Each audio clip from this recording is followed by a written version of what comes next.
Selamat datang di konten baru di Dimas Sok Tahu. Video pertama ini saya akan membahas tentang cinta dan realistis. Dan saya tidak sendirian, biasa saya ditemani oleh kolega saya. Silakan. Wah, hari yang cerah. Oh iya. Kita di sini akan membahas tentang cinta dan realistis. Cinta dan realistis Iya. masuk. Cinta itu apa? Menurut saya tuh cinta nggak punya definisi karena cinta itu sebuah rasa, bukan sebuah pengertian. Nggak bisa diartikan. Nggak bisa diartikan Iya. karena cinta itu rasa. Jadi cinta dan realistis. Kadang Ya. ada orang yang mengutamakan cinta, ada juga yang realistis. Tapi di pikiran orang-orang realistis itu selalu dengan materi. Materi, ya, benar. Padahal banyak, nggak cuma materi sih, duit juga. Wah, hari yang cerah. Jadi buat kalian yang merasakan seperti ini ya pengalaman pribadi saya, pengalaman pribadi saya juga. Jadi ya. Wah, hari yang cerah. Jadi yang pertama kita bahas nanti urut dari fase PDKT, pacaran, bubar sekalian. Waduh. Itu pasti ada kaitannya antara cinta dan realistis. Pertama masalah PDKT. Masalah PDKT. Nih ada cewek, Ada cewek. ada cowok. Cowok deketin cewek nih. Nah dia itu Punya batang. ini ada cewek, ada cowok. Iya. Nah, cowoknya itu biasa-biasa doang. Cowoknya biasa-biasa. Tapi dia punya rasa apa ya? Kalau cinta itu kan bisa diartikan. Ada rasa sayang lah. Suka sama cewek ini. Dia suka banget. Apapun yang cewek ini mau itu dia mau lakuin. Iya. Tapi cewek ini juga ada yang deketin cowok yang kaya. Oke. Tapi ceweknya yang suka, cowoknya nggak terlalu suka. Cuma kayak buat pelarian. Selingan gitu ya. Nah, Selir. selingan. Waduh. Cuma ceweknya nggak tahu. Ya. Cuma ceweknya dia milih. Ya. Secara realistis dia milih yang mana? Ya milih yang cowok yang kaya. Otomatis lah. Otomatis. Di mana-mana ya kan. Orang yang biasa ngapain? Aku cewek nih. Iya. Yang ayam. Iya. Apa? Mau makan apa? Terserah. Bandulan ya? Ih, kamu apa sih emang aku cewek apaan dikasih bandulan? Ih. McD lah. Kalau orang ya susah, ceweknya jadi nggak bisa seneng. Soalnya cewek itu pasti emang sih ada yang ngomong uang itu bukan segala tapi semuanya butuh Uang. Nah, ceweknya pasti ini milih ya. Berduit dong. Ya. Karena bisa minta ini, dikasih, minta ini, dikasih, minta ini, dikasih.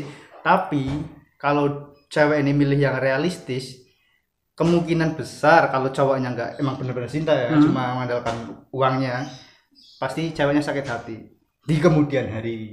Iya, jelas. Sakit hati udah pasti sakit hati, cuman belum tentu dia bisa.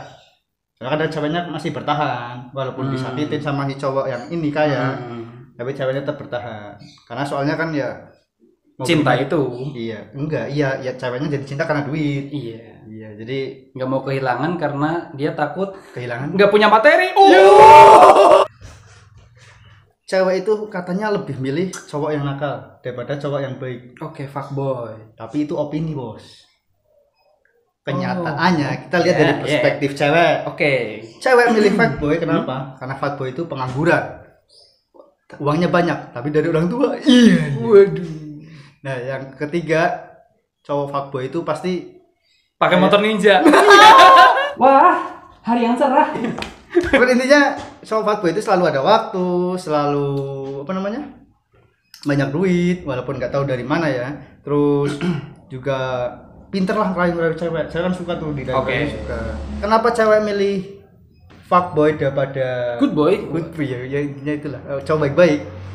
Itu realistisnya cowok fuckboy itu ya itu tadi banyak waktu. Banyak waktu. Cowok yang baik pasti Kata-katanya kerja. manis. Manis. Cowok yang baik pasti sering kerja, cari sibuk. duit, tanggung jawab. Tapi kan dia nggak ada waktu ini. Cewek mas zaman PDKT kan butuhnya perhatian, keseriusan dia. Ya ini serius, yang baik serius, cuma nggak kelihatan. Yang fuckboy nggak serius tapi kelihatan. Karena di awal doang. Nah, kalau udah dapat baru tinggalin. Jadi kalau cewek milih realistis, kebanyakan sakit hati akhirnya. Walaupun kadang nggak bisa. Itu yang waktu PDKT. Terus ada masalah cinta tak harus memilih. Cinta memang tak selamanya bisa indah. Cinta tak harus memiliki itu pernah? Pernah? Ya dulu ya. Zaman ingusan ya. Ya seperti itulah. Buat nasi goreng. Cinta tak harus memiliki itu berarti kita mencintai seseorang, tapi kita tidak bisa memilikinya sepenuhnya. Ya, jadi karena si cewek itu lebih memilih yang lain, yang menurut dia lebih baik daripada kita. Tapi ada juga yang cewek memilih yang lain tuh karena orang tuanya. Oh iya betul. Saya pernah Siti Nurbaya ya? Iya, saya pernah diejek sama orang tua si cewek. kamu mau sama cowok itu, kamu nggak mau memperbaiki keturunan. Tak pernah terbayangkan. Buat orang tua cewek yang disebut Dimas, pilihan Anda tepat. Thank you, bos. Di balik itu tuh pasti ada alasan. Entah itu alasannya emang tadi karena orang tua atau tadi karena emang ceweknya nggak mau. Realistisnya cowok ini pasti tidak bisa menyanggupi permintaan. Nah, permintaannya cewek, entah itu dari materi ataupun dari birahi. Wah, hari yang cerah. Dapatkan batin itu kayak perhatian. Iya. Perlakuan yang so sweet dari cowok ini. Jadi cewek itu pasti akan bosen kalau suatu ketika cowoknya itu udah nggak seperti dulu lagi. Tapi kan itu udah kebanyakan orang. Maksudnya, jadi pasti ada fase-fase. Kalau pacaran itu pasti ada fase. Pertama itu pasti seneng. Jangka 3 bulan itu baru konflik. Nah setelah konflik itu dilewati pisah. Enggak sih. Karena konflik 3 bulan itu pasti habis itu ya memperbaiki lagi gitu. Ada yang bisa naik, misalnya lebih romantis, ada yang bisa putus nyambung terus. Cinta terus miliki pasti ada alasan. Realistisnya itu karena pertama tadi materi dan puasan batin si cewek ini. Ya enggak cewek juga, cowok juga bisa. Yang ketiga selingkuh. Bukan itu namanya? Selingkuh. Ya, jadi selingkuh. Kenapa pasangan-pasangan di dunia ini ada yang selingkuh? Kenapa ya? Faktornya apa yang mempengaruhi mereka itu berpaling dari si pasangan tersebut? Ada yang ngomong nih, biasanya ngomongnya saya udah nggak cinta lagi, saya udah nggak sayang lagi, terus ninggalin ke yang lain. Realistisnya kamu jelek, kamu miskin. Ya dong, pasti dong. Itu kebanyakan. Aduh, aku sakit. Itu nyerangnya antara fisik kalau nggak materi. Jadi buat cewek-cewek yang kayak gitu ya, nauzubillah ya. Tapi ada juga cewek yang nggak mandang itu, ada juga. Cuman kebanyakan itu mandangnya itu.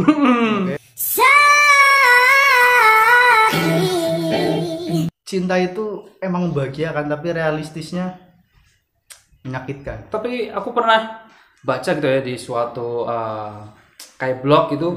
Dia mengatakan bahwa kalau misalkan seseorang pernah selingkuh di masa lalunya itu nanti ketika dia punya pasangan lagi dia pasti akan selingkuh lagi gitu, dan ketika putus terus dia cari pasangan lagi, nemu lagi, terus selingkuh lagi. Nah, itu kebiasaan. Ya gitu. Itu enggak udah ada taruh di mindset pikirannya tuh kayak gitu gitu. Selingkuh itu indah. What?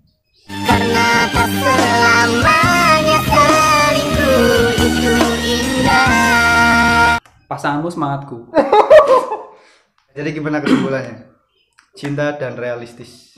Kesimpulannya itu bahwa kalau misalkan kalian mau memutuskan nih buat aku mau cinta sama kamu, karena cinta itu sebuah keputusan BTW ya. Kita memutuskan untuk cinta sama seseorang, ya udah kita komitmen cinta sama dia, kita terima apapun kekurangannya, apapun kelebihannya gitu. Tapi ketika kita menemukan kelebihan dan kita tidak bisa menerima ketika kita menemukan kekurangan pasangan kita dan kita tidak bisa menerima kekurangan itu, berarti itu bukan disebut cinta. Walaupun kita setiap hari bilang aku sayang sama kamu, kamu lagi apa sayang, itu semua itu bukan dari hati gitu. Benar. Karena cinta itu tidak perlu alasan. Ya, cukup sekian perbincangan kita. Ini semua hanya opini, hanya argumen kita gitu. Kesotoan saya, namanya juga Dimas Sok Tahu. Sampai jumpa di konten selanjutnya. Ya, dengan topik-topik pembicaraan yang tidak menarik tentunya. Cukup sekian. Dah.